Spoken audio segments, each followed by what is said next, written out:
নাকি?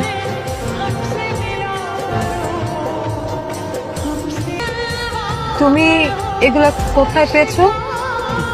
এগুলো আমি কোথায় পেয়েছি সেটা তো তোমার জানার দরকার নেই, কিন্তু তুমিই তো আমাকে বলছিলে যে পৃথিবীতে আমার পাশে আর কেউ থাকুক আর না থাকুক তুমি শেষ পর্যন্ত আমার পাশে থাকবা।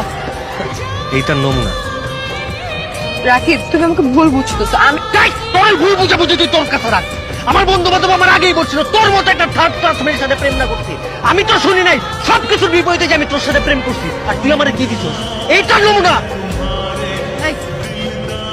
অনেক হয়েছে, অনেকক্ষণ ধরে বলতেছো। আমারও কিন্তু এতদিন ধরে অনেক কিছু বলার ছিল, আমি কিন্তু কিছু বলি নাই। এই বয়ফ্রেন্ড হিসেবে তুমি আমার জন্য কি করছো? হ্যাঁ, জীবনে কোনো একটা গিফট কিনে দিছো? সেটা তো দিতে পারো নাই। করছোটা কি? পার্কে বাদাম খাওয়াইলে আর ফুচকা খাওয়াইলেই বয়ফ্রেন্ড হয়ে যায়? শোনো, বয়ফ্রেন্ড হওয়ার কোনো যোগ্যতাই তোমার নাই।